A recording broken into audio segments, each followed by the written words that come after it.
तो दोस्तों गुजिया की रेसिपी के लिए सबसे पहले हम लोग एक कढ़ाई गरम करेंगे। कोशिश करिएगा एक आयरन की कढ़ाई इस्तेमाल करने की या फिर कोई बड़ी सारी नॉनस्टिक वाली।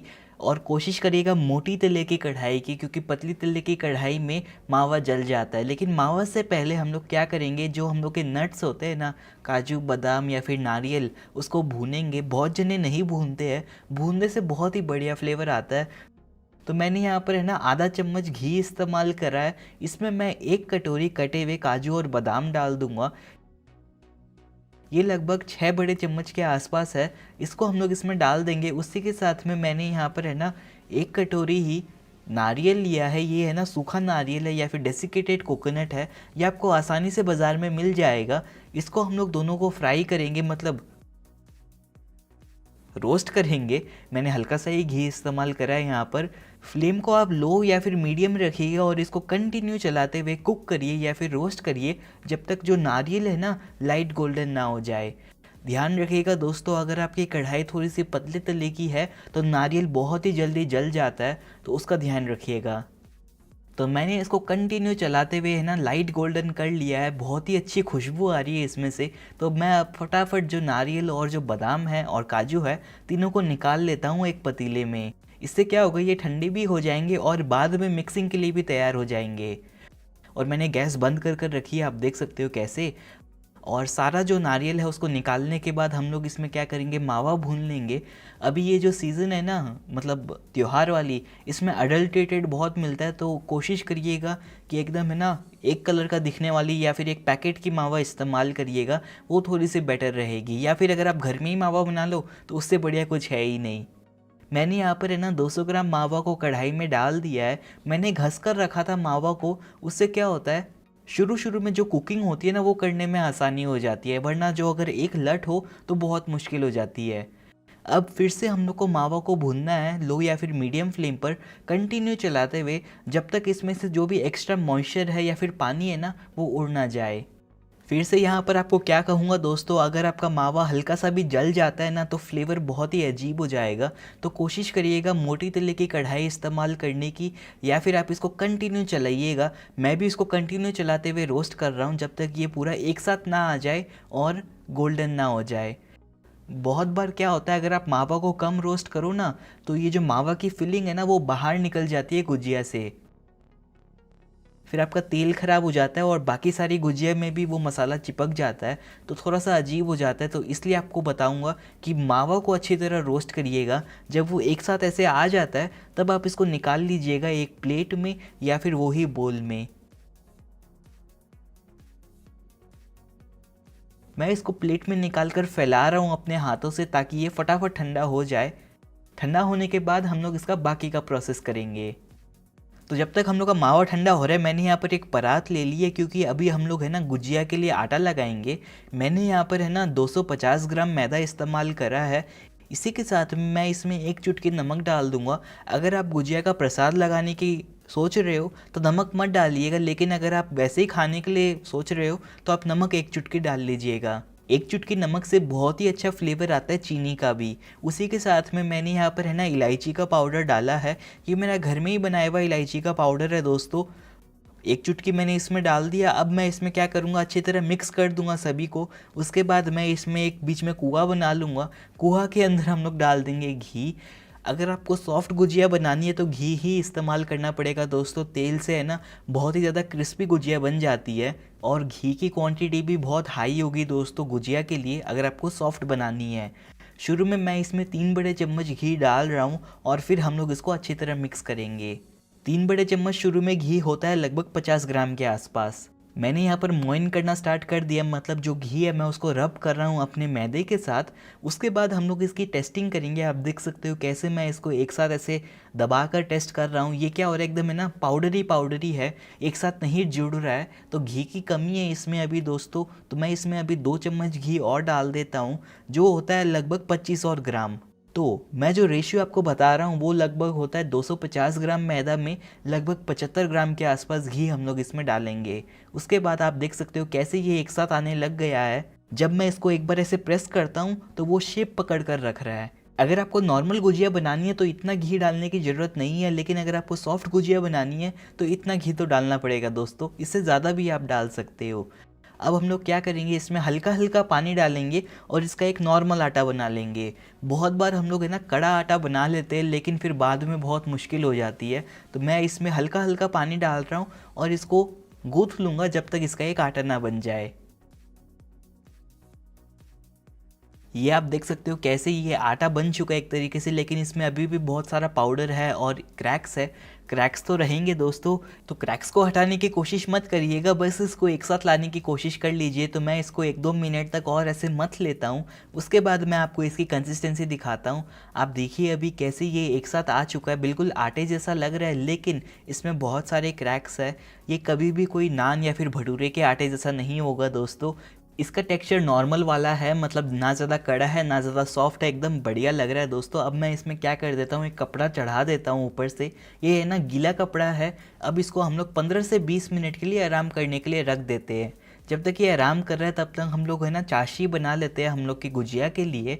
चाशनी के वजह से ही हम लोग की जो गुजिया है ना वो सॉफ्ट होगी और अंदर तक है ना हम लोग की जो फिलिंग है वो भी सॉफ्ट होगी। उसके लिए मैंने यहाँ पर 300 ग्राम चीनी इस्तेमाल करी है। 300 ग्राम चीनी मैं जानता हूँ दोस्तों बहुत ज़्यादा है, लेकिन वो क्यों है, क्योंकि हम लोग को गुजिया को इसके अंदर डिप करना है। अगर वो डिप नहीं करेंगे तो वो सॉफ्ट नहीं बनेगी और अंदर तक सिरप नहीं जाएगा। तो उसके लिए मैंने 300 ग्राम चीनी इस्तेमाल करी है, 250 ग्राम पानी इस्तेमाल करा है और फ्लेवर के लिए और कलर के लिए मैंने इसमें डाला है हल्का सा पिस्ता, हल्का सा केसर और एकदम थोड़ा सा इलायची का पाउडर। अब हम लोग इसको हाई फ्लेम पर पकाएंगे जब तक हम लोग की चीनी घुल ना जाए। जब वो घुल जाती है ना तब हम लोग इसकी टेस्टिंग करना स्टार्ट कर देंगे। अगर आपको सॉफ्ट गुजिया बनानी है और उसके अंदर भी सिरप डालना है तो आपको कोई भी तार नहीं निकालना है अपनी चाशनी में से, बस इसको चिपचिपा होने तक पकाना है। तो अभी हम लोग इसकी टेस्टिंग करते हैं दोस्तों। तो मैंने यहाँ पर क्या किया है, हल्की सी ये जो चाशनी है ना एक चम्मच में निकाल ली है। 5-10 सेकंड तक उसको ठंडा किया। गरम गरम कभी भी टेस्ट मत करिएगा।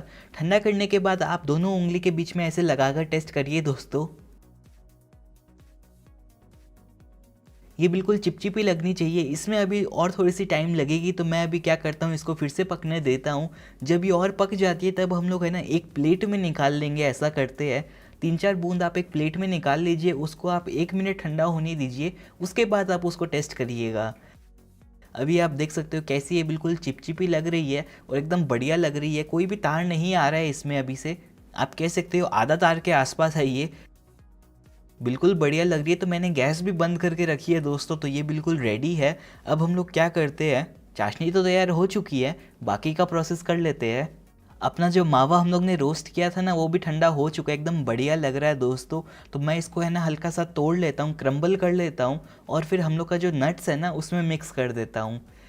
फिलिंग में भी वही फ्लेवर के लिए मैंने इसमें इलायची का पाउडर डाल दिया है, आधा चम्मच के आसपास। मिक्सिंग का काम कर ही रहा हूँ तो सोच रहा हूँ कि इसमें है ना चीनी भी मिला दूँ। मैंने यहाँ पर है ना पाउडर चीनी इस्तेमाल करी है। आप चाहो तो इसमें है ना बुरा या फिर तगार भी इस्तेमाल कर सकते हो। मैंने यहाँ पर आधा कप के आसपास चीनी इस्तेमाल करी है। तो हल्की सी कम ही रखिएगा चीनी, क्योंकि जैसे मैंने कहा था आपको इसके अंदर भी चाशनी जाएगी, तो फिलिंग ज़्यादा मीठी नहीं होनी चाहिए। ये देखिए दोस्तों अभी मैं इसको कैसे मिक्स कर रहा हूँ। आपका जो मावा है ना वो अच्छी तरह मिक्स हो जाना चाहिए नारियल के साथ और नट्स के साथ। तो इसमें हल्की सी टाइम लगेगी, लेकिन कोशिश करिएगा सारा जो मावा का टुकड़ा है वो अच्छी तरह मिक्स हो जाए। लास्ट में फिलिंग आपकी कुछ ऐसी दिखनी चाहिए कि ये अगर आप एक साथ लाओ और अगर उसको प्रेस करो तो वो शेप पकड़ ले, लेकिन अगर आप उसको तोड़ो तो ऐसे टूट भी जाए। अगर आपको इसमें और सूखा चीज़ डालना पड़े तो आप इसमें और हल्का सा नारियल डाल सकते हो, या फिर अगर आपको कुछ गीला चीज़ डालना पड़े तो आप इसमें हल्का सा दूध या फिर घी डाल सकते हो। दूध इस्तेमाल मत करिएगा अगर आपको इसको ज़्यादा दिन तक रखना हो तो लीजिए दोस्तों हम लोग की फिलिंग तैयार है। अब हम लोग जाते हैं अपने आटे के पास जो बिल्कुल आराम कर चुका है। तो अब मैं इसको है ना छोटे छोटे टुकड़े में तोड़ लूँगा। आप चाहो तो इसको है ना शुरू में ही 15-20 टुकड़े के आसपास कर सकते हो, या फिर आप शुरू में 10 टुकड़े कर लीजिए और फिर गुजिया बनाना स्टार्ट कर दीजिए। मैंने ऐसा क्यों कहा, क्योंकि ये रेसिपी से आप मतलब इतने आटे से आप 17 से 18 पीस गुजिया आराम से बना पाओगे। मैं तो भाई गुजिया के आटे को बेल कर कटोरी से काटने का काम करूँगा। तो मैंने यहाँ पर है ना 10 पीस टुकड़े निकाल लिए हैं ये आटे के। अब मैं क्या करता हूँ, एक टुकड़ा ले लेता हूँ और फिर उसको बेलन से बेलना स्टार्ट कर दूँगा। ये जो सॉफ्ट गुजिया हम लोग बना रहे हैं ना, इसका आटा है ना मीडियम थिक होना चाहिए। मेरा बोलने का मतलब क्या है, बहुत बार जब हम लोग गुजिया बनाते हैं तो उसका थिकनेस जो है बहुत पतला होता है या फिर बहुत ज़्यादा मोटा होता है। इसका मीडियम थिक होना चाहिए। मैंने इसको लगभग अभी है ना 3.5 इंच के डायमीटर में बेल के रखा है। अब मैं क्या करता हूँ, इसको 2.5 इंच या फिर 3 इंच की कटोरी से कट कर लूँगा। आप ये साइज़ की कटोरी से इसको कट कर लीजिएगा दोस्तों। इससे क्या होगा, आपकी सारी जो गुजिया है ना वो एक ही साइज़ की बनेगी। ये कट करने के बाद मेरी जो कटोरी है वो शार्प नहीं है कोने से, तो मैं चाकू से कट कर रहा हूँ। और फिर हम लोग का जो ये गुजिया का आटा है ना, वो हाथ में लेकर हम लोग इसको हल्का सा और स्प्रेड कर लेंगे। कोने जो है ना उसको हल्का सा पतला कर रहा हूँ दोस्तों। अब मैं क्या करूँगा, अपनी जो फिलिंग है ना उसको लेंगे और फिर 1 या फिर 1.5 बड़े चम्मच के आसपास इसमें रख देंगे। और फिर हम लोग इसके जो कोने हैं ना उसको सील कर देंगे बिल्कुल ऐसे। ये जो गुजिया है, आपको इसको बनाने के लिए कोई भी मशीन नहीं चाहिए या फिर मोल्ड नहीं चाहिए। आप देख सकते हो कैसे मैं बिल्कुल आसानी से इसके जो कॉर्नर्स है ना वो सील कर रहा हूँ बिल्कुल ऐसे।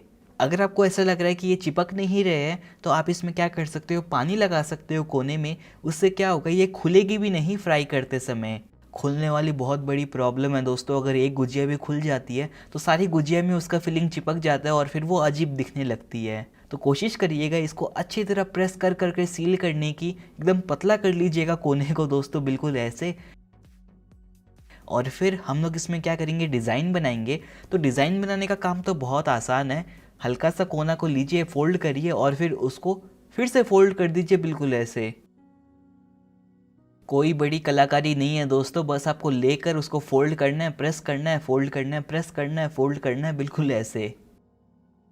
ये बिल्कुल सिंपल चूड़ी वाली डिज़ाइन हो चुकी है। हम लोग की गुजिया बिल्कुल रेडी है। अब मैं आपको एक और तरीका दिखाता हूँ। बहुत बार ऐसे करने से क्या होता है, आपकी जो फिलिंग है ना वो निकल जाती है। मतलब जब मैं बोल रहा हूँ, जब आप फिलिंग रखकर इसको एक साथ फोल्ड करते हो, सील करते हो ना, तब निकल जाती है। तो उसके लिए आप क्या करिए, बेलने के बाद आप 1 चम्मच फिलिंग रख लीजिए, 2 चम्मच फिलिंग रख लीजिए, पानी लगा लीजिए कोने में और फिर एक ही साथ में दोनों कोनों को पिंच कर दीजिए बिल्कुल ऐसे। और फिर बीच में भी पिंच कर दीजिए बिल्कुल ऐसे। इससे क्या होगा, आपकी जो फिलिंग है ना वो बाहर नहीं निकलेगी। अब बाकी का प्रोसेस तो सेम ही है, आपको बस इसमें डिज़ाइन बनानी है और फिर आपकी गुजिया रेडी हो जाएगी। तो लीजिए, मैंने, मेरी बहन ने और मम्मी ने, तीनों जने ने मिल के सारी गुजिया बना ली है। मैंने शेप का काम किया और मम्मी ने और दीदी ने है ना बेलने का काम किया। हम लोग की गुजिया रेडी हो चुकी है। अब आप इसको सेकेंगे, मतलब आप इसको फ्राई करेंगे। आप चाहो तो इसको बेक भी कर सकते हो, लेकिन बेक करने से बहुत बार सूखी रह जाती है गुजिया। तो फ्राई करने के लिए मैंने यहाँ पर है ना तेल गरम कर कर रखा है, लेकिन नाम के लिए ही गरम कर कर रखा है। फ्लेम को मैंने है ना मीडियम पे रखा है और तेल बिल्कुल ठंडा है अभी। वैसे अगर आप देखेंगे तो मैंने गुजिया को ढक के रखा था। वो क्यों रखा था, अगर आप खुला रखते हो ना तो ज़्यादा सूख जाती है गुजिया। तो ये जो तेल है ये बिल्कुल है ना ल्यूक वार्म हुआ है, मतलब नुआया या फिर गुनगुना गर्म हो चुका है। तो मैं इसमें अब अपनी गुजिया डाल देता हूँ और फिर हम लोग इसको फ्राई करेंगे लो या फिर मीडियम फ्लेम पे, जब तक ये गोल्डन ना हो जाए। ये जो फ्राइंग का प्रोसेस है ना बहुत टाइम लेगा, लेकिन ध्यान से करिएगा और बिल्कुल ऐसे ही करिएगा। जल्दबाजी अगर आप करेंगे तो आपका जो आटा है ना वो कच्चा रह जाएगा। बहुत पेशेंस का काम है यार ये। जब ये लाइट गोल्डन होने लग जाती है तो आप है ना क्या कर सकते हो, आपका जो ये चाशनी है ना उसको फिर से गर्म कर सकते हो अगर वो ठंडी हो चुकी है तो। मतलब आपकी जो चाशनी है ना वो भी गुनगुनी गर्म होनी चाहिए जब आप इसमें गुजिया डिप करो। वो मैं क्यों कह रहा हूँ, अगर आपने मेरा गुलाब जामुन या फिर जलेबी का वीडियो देखा हो तो आपको पता होगा। तो ये लाइट गोल्डन होने लग चुकी है, तो मैं अब इसको निकाल कर अपनी चाशनी में डिप कर दूंगा। और अगर आपको सॉफ्ट गुजिया चाहिए तो आप आपकी गुजिया को कम से कम 3 से 4 मिनट के लिए डिप करिएगा, या फिर आप उसको 1 मिनट के लिए भी कर सकते हो। ये प्रोसेस बहुत इंपॉर्टेंट है कि आपको फटाफट निकाल कर तेल से गुजिया को सिरप के अंदर डिप करना है। अगर आप ये फटाफट नहीं करते हो तो अंदर तक जो चाशनी है वो नहीं जाएगी। तो बिल्कुल ऐसे ही हम लोग सारी गुजिया का प्रोसेस कर लेंगे दोस्तों। मैंने शुरू की जो बैच है उसको निकाल ली है। अब जब आप दूसरी बैच डालोगे ना तो क्या होगा, आपकी गुजिया बाहर से तो पक जाएगी लेकिन अंदर से कच्ची रह जाएगी, क्योंकि तेल जो है बहुत ज़्यादा गर्म है। तो मैं भी क्या कर रहा हूँ, मैंने शुरू में तेल कम लिया था कढ़ाई में, ताकि मैं नेक्स्ट टाइम जो है तेल और डाल सकूँ। तो मैंने यहाँ पर है ना ठंडा तेल डाल दिया है। अब हम लोग क्या करेंगे, इसको फिर से फ्राई करेंगे। मैंने गैस को बंद करके ही रखा है, मतलब सेकंड बैच जो है ना, जो कच्ची गुजिया है उसको फ्राई करेंगे। अब ठंडा तेल डालने से तेल का टेम्परेचर बहुत जल्दी ठंडा हो जाता है। तो लीजिए दोस्तों, बातें करते करते मैंने सेकंड बैच भी फ्राई कर लिया है और अपनी गुजिया भी रेडी हो चुकी है। आप अभी देख सकते हो कितनी टेम्पटिंग लग रही है हम लोग की गुजिया, बिल्कुल है ना गोल्डन हो चुकी है और साथ में चमकान आ चुकी है उसमें सिरप की। इसके अंदर भी चाशनी जा चुकी है दोस्तों। तो अब मैं क्या करता हूँ, इसको निकाल लेता हूँ एक प्लेट में। आप चाहो तो प्लेट के ऊपर एक जाली रख सकते हो मेरे जैसे, उससे क्या होगा कि एक्स्ट्रा जो भी चाशनी है ना वो निकल कर नीचे कलेक्ट हो जाएगी। और आप इसको डेकोरेट करने के लिए आप इसके ऊपर पिस्ता डाल सकते हो हल्का सा, उससे बहुत ही ज़्यादा अच्छी लगती है हम लोग की गुजिया। अब ये जो गुजिया है बिल्कुल रेडी हो चुकी है। मैं तो ये जब बनाया था, मैंने इसको 3 बार बनाया ये सीज़न में अब की बार, तब ये 2 दिन से ज़्यादा तो इसको बैठने का मौका नहीं मिला। मेरे बोलने का मतलब ये है कि ये 2 दिन से पहले ही ख़त्म हो गई, लेकिन जब आप इसको ट्राई करोगे, अगर आप इसको बचा कर रखते हो तो 15 दिन तक आराम से चलेगी ये गुजिया दोस्तों। तो अब मैं क्या करता हूँ, आपको एक गुजिया खोल कर भी दिखा देता हूँ। आप देखिए बहुत ही ज़्यादा नरम गुजिया बनी है हम लोग की जो फिलिंग है ना, वहाँ पर भी ये चाशनी गई है, जिसके वजह से ये बहुत ही ज़्यादा जूसी और फ्लेवरफुल हो चुकी है दोस्तों। तो आप भी ट्राई करिएगा ये गुजिया की रेसिपी। मैं मानता हूँ कि इसमें बहुत टाइम लगती है, लेकिन घर में बनी हुई गुजिया की बात ही कुछ और है दोस्तों। आप चाहो तो बाज़ार से भी ख़रीद सकते हो, लेकिन ट्राई करिएगा घर में, मज़ा आएगा बहुत। और प्योर चीज़ भी बनेगी घर में, है कि